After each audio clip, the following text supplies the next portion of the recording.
What is personal development? I'm sure we've heard about personal development many times in some of the meetings that we do, but it's important to understand why personal development is important. The one thing I remember Jim Rohn saying many times, and I think it's very, very true, is we are not paid according to what we want or according to the work we do. We are paid according to who we are. That means that your level of income is a very accurate measure of become.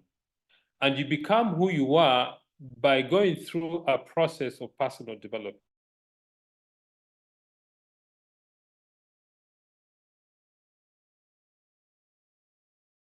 And there are three aspects I want to encourage you to look at in the personal development sphere. And all those three things start with the abbreviation ASK: attitude, skill, and knowledge. Why is it? The first one is attitude.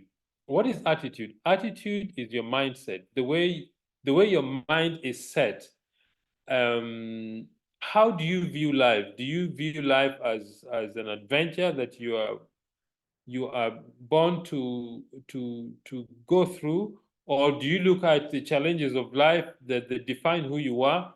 It's very important to develop the right mindset so that you can become successful. How do you develop the right mindset? I think the first step is, what is your why of the business? Why are you doing this business? Is it money? Is it want to achieve your dreams? Is it do you want to make an impact? Is it you want to create a legacy for your family? Whatever it is, you need to find the reason why you're doing the business. From my experience, when people lose momentum in the business, when they lose excitement, if you scratch a little bit, they've lost sight of their dreams. Okay? So when you find that the business has become dreary, go back to your drawing board and ask yourself, what is really my dream? What is it that I want to do? What is it that I want to achieve in this business? So find out your why. You see, our brain is a physical gray matter in our head. The mind is a spiritual aspect that controls the brain. Okay? It's very important to know the distinction between the two. So when somebody says, I've made up my mind, what does it mean? It means that you have set their thought process in a specific direction. So the first one is having a good attitude. And to develop a good attitude, you need to read good books. You need to surround yourself with good people. Show me your friends, I will show you your future. In fact, go this evening before you rest, take a piece of pen, a paper, write down the names of 5 people you spend most of your time with. You'll find out that your income is the average of the 5 people you spend most of your time with. You can never rise above the people you spend most of your time with. So if you want to become more successful, look for and keep company with people who are more successful than yourself. Okay? The second thing is you need to develop the right skills. What does it mean? It means you need to learn how to do the business by actually doing those things. Skills is repetition of actions until they become a habit. Skills is knowing how to do something. The 7 essential skills of our business, I think all of us know about them. How to prospect, how to invite people to look at the business, how to explain the business, how to follow up, how to get new people started, how to get customers for our business, how to sell events, how to become a better person by constantly improving yourself, personal development. Those 7 skills, if you master them, then you're on the path to becoming very successful in the business. And skills come from repetition. I mean, you can't read a book once and expect that the knowledge in the book become part of your being. You need to repeat whatever you're doing several times. The third thing is knowledge. Or part of the skill set is you need to learn how to present the business. This is very important. In fact, two very important things about this business is one, learn how to explain the business idea. Number two, learn how to craft your story. Learn how to tell your story. The most powerful ways for teaching, for explaining something, for capturing somebody's heart and imagination is using stories. The reason why children are very captivated by stories is because it helps them to imagine things and become part of the story. Okay, so learn those two things: telling your story, explaining how the business works. The third element about personal development is knowledge. Knowledge simply means knowing what to do. Knowledge of how to get prospects, the knowledge of the business plan, the knowledge of the marketing plan, the knowledge of what products do. You need to have knowledge about our business. Get to know what the policies and procedures are. Get to know how to take your steps in the business. Get to know the people in your team. Knowledge comes from interest and learning so that you can know what this business is about. Okay, so think about those three aspects: ask, attitude, skill, and knowledge. And the more you spend time in these things, the better you become a person. But you see, for you to be able to do this, there are certain activities you need to get involved in. One is reading good books. I have found that if you read a book, if you read 15 minutes every day, in 1 year's time, you'll have read almost 20 200-page books. And that makes a very big difference in your life. Read 15 to 20 minutes every day of a good book. If you keep doing that, after a year, you'll have read at least 15 to 20 good books. But my other suggestion is this: select very few books to read over and over and over again until you master the principles in those books. Think and Grow Rich. How to Win Friends and Influence People by Dale Carnegie. The 7 Skills of Becoming a Professional Network Marketer by Eric Worre. The Magic of Thinking Big by what's his name? Sorry, I forgot his name. Those are very, very, Dr. David Schwartz.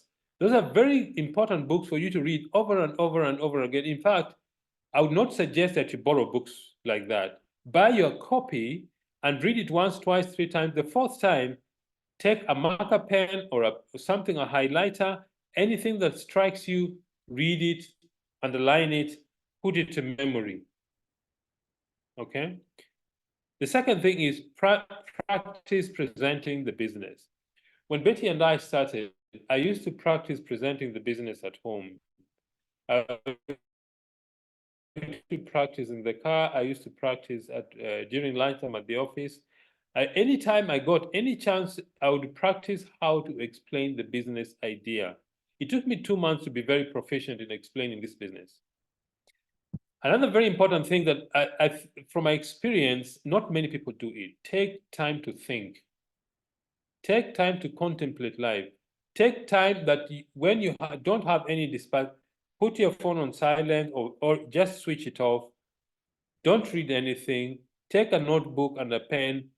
Put aside half an hour or even 1 hour per week just to think. Think about your life. Think about where you're going to. Think about what you want to achieve.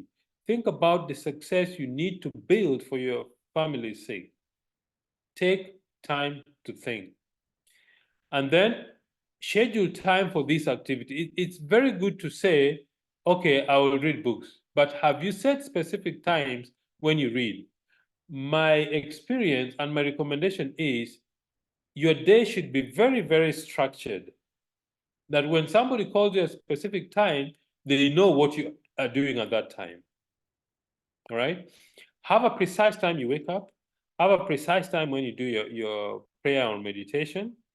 Have a precise time when you exercise. Have a time when you listen to good tapes. Have a time when you go through visualization of your dreams. Have specific time that you do your calling. you need to have a very structured day. If you have structured activities in your day, you will find that you become very, very effective. And when you do the above things, then you create a set of good habits that will eventually lead you to success. If you do the above, they should lead to belief, and the belief should lead you to confidence. Eventually, it will lead you to influence, influencing your team, influencing your family, influencing the people in your business or people around you. Because people normally gravitate to people who are good at what they do. Okay? So personal development is very important in our business. In fact, if you want to earn more money in the business, spend more time doing personal development than any other thing. Work harder on yourself than any other thing in your life. You will see that your business will grow. Then some issues I want to recommend is some of the challenges that we go through in the business. These are obstacles that all of us, they're called landmines. People go through these activities, and if you don't watch out for them, they will trip you. The first one is comparison with other companies. Neolife is not like any other company. Don't try to compare Neolife with anything else. I believe Neolife is the best nutrition and network company in the world. Am I biased? Yes, I am biased, but it is based on very scientific and solid information.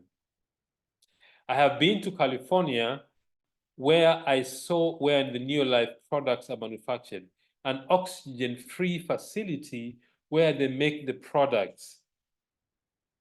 It's called the ProtoGuard process. These products we get on our tables or on our when we eat, Neolife has spent tremendous amount of time, effort, science to make sure we've got the best products in the world. I was really fascinated and amazed when I saw everything is automated. The raw materials come in, the product comes out. In a room where there's no oxygen, it means the potency, the purity, and the nutrient content of our products are maximum. So don't compare Neolife with any other. Sometimes you can see other companies see, you know, it's called the greener pasture syndrome. If you look at the other side of the fence, you always think there's a greener pasture. Remember, a green lawn, somebody is mowing that lawn. Okay. The second is multiple streams of income. By this, I mean, there are some people who want to do 2 or 3 network marketing businesses at the same time. It does not work. Third, multitasking. I know these days people say that if you multitask, you're going to be very successful.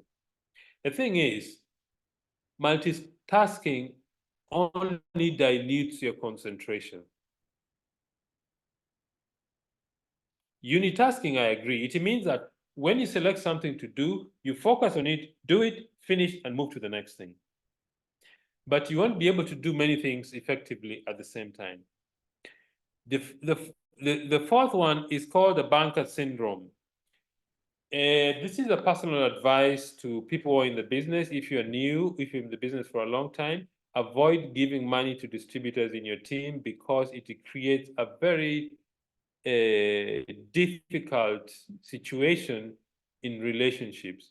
Avoid giving money to distributors. Charlie used to tell us that I will not take away your challenges. Your challenges are the best thing that will help you grow. Number 5 is a product expert syndrome. It simply means that we may think that for us to be successful, we need to be an expert in the products.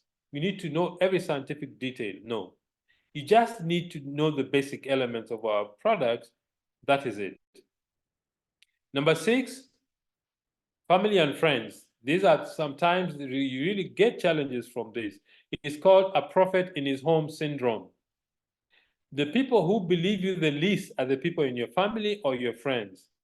They have known you, you've never succeeded in anything, and here you are, you're telling them about a business that will make them millionaires, they're going to become very successful, they're likely not to believe you. So if it happens to you, don't worry. It's part of life. It's called a prophet in his home syndrome. Okay. Number 7, work with the willing. Sometimes you want to push people so hard that you eventually become tired. Work with the people who are willing to work. How do you know who they are? They seek your advice, they attend training, they ask questions, they attend meetings, they ask for support.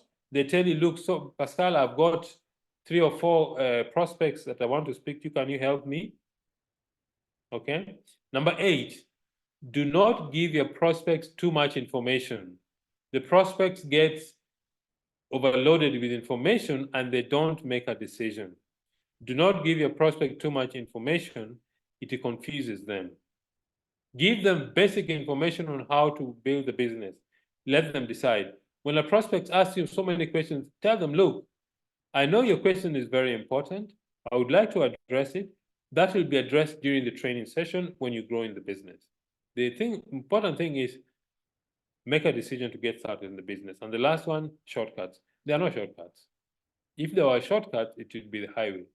There are no shortcuts in our business, just simple, plain, hard work.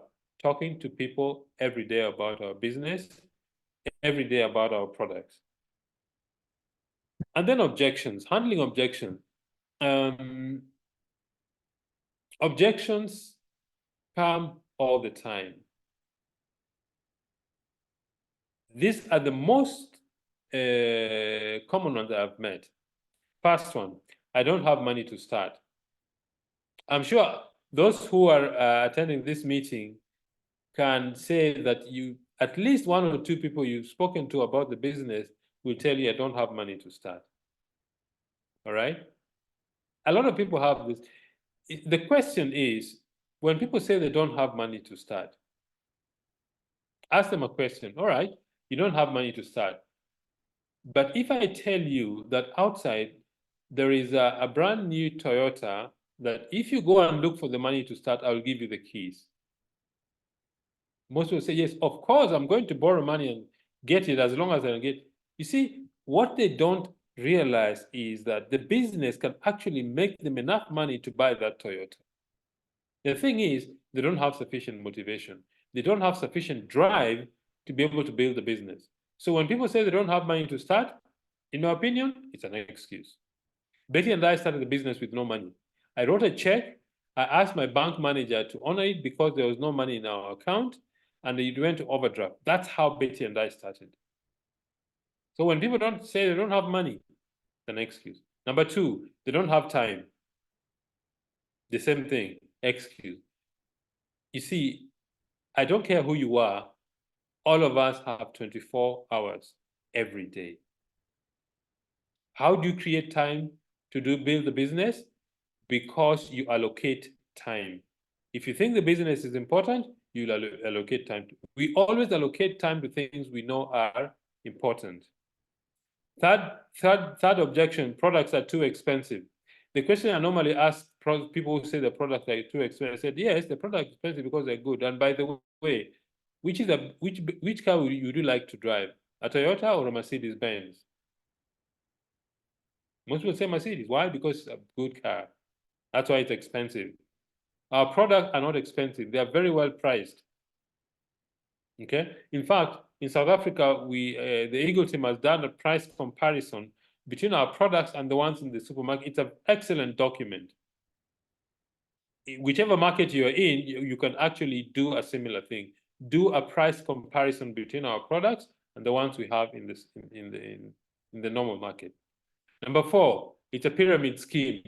I find this thing really, sometimes when people say it's a pyramid scheme, it's as if a pyramid is something, it's dishonored. I'm a civil engineer. I know a little bit about geometry. The most stable structure is a pyramid. It's very stable. A pyramid scheme is actually an illegal activity.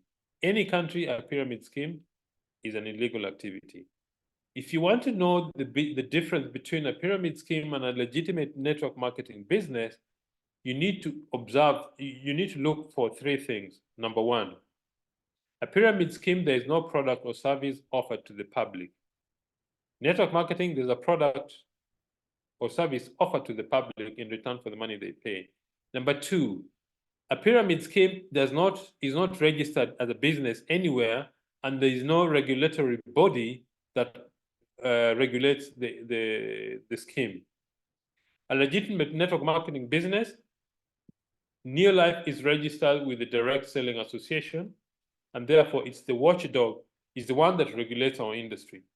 Number three, in a pyramid scheme, the people who join first or who start the whole scheme are the ones who always win, and between 6 and 18 months, it collapses. Why? It's illegal. It's not sustainable. That's a pyramid scheme. A network marketing business has longevity. And two, the person who works the hardest in network marketing in our business becomes very successful. Betty and I have 3 or 4 distributors in our team, or 5, I think, who earn more than we do. Why? Because they built a better structure. Okay?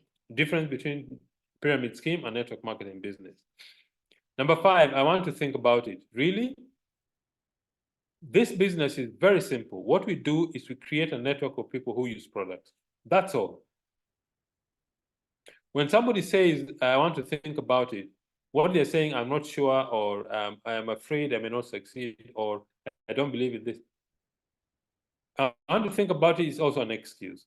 There's really very few things to think about in our business. If you show somebody, this is what we do. Neolife makes these products. We take the products to the different consumers, and we get an income from Neolife. That is simply the business. Then we get other people to do the same. We build a network of people who move products from Neolife to different consumers. That is what we do. There's nothing to think about anymore, right? Number 6, I'm not a selling type. Every single human being sells something. Okay? I went to Betty and I were in Nairobi, Kenya in end of November, early December. And I met quite a number of excellent distributors. Some we've known for a long time, some we've known for a short time. And I met Ann Gao and Mangati Gao, excellent couple. You see, the reason why Ann married Mangati is because she sold herself successfully to him, and he sold himself successfully to her. That is it. Anybody who is married successfully sold themselves to their spouse. Anybody who is a teacher is selling ideas to their students. Anybody who is an engineer is selling his services to whoever is buying. All of us, at one point or another, is selling something, but we just don't realize. So when people say they are not a selling type, it's just an excuse. All of us at some point in life are selling something. And by the way, if you don't know how to sell, if you don't learn how to sell, you'll never be successful as a business person. Business only occurs when a product is sold. That's it. I don't care what product it is. Whether it's oil, whether it's whatever it is, business occurs when something is sold. So all of us are selling something all the time, every day. All right? So how do you handle objections? Objections are really lack of information. Second, hear them out without interrupting. Listen to what they are saying. And also listen to the underlying tones. Listen to what they are not saying also. Repeat to them to ensure you understand what they're saying. So repeat to them to see if you understand what they're saying. Then use what is called, use the feel, felt, found rule. For example, you go like this. John, I feel the way, I feel what you're saying because I felt that way when I also studied. But I found out that with more information, I became very successful. I found out that when I made a decision, things became clearer for me. And then the last thing, use the 4 closing questions. When you have a prospect who has seen the business, ask the following 4 questions. Question number one, did the business presentation or the business make sense? Most people will say yes, or if they say no, ask them, what aspect didn't you understand? If they say yes, go to the next question. What did you like most about the business? Is it the product, the business side, or a little bit of both? All right. The third question, do you see yourself becoming a distributor with us? Or do you see yourself joining and becoming successful with us?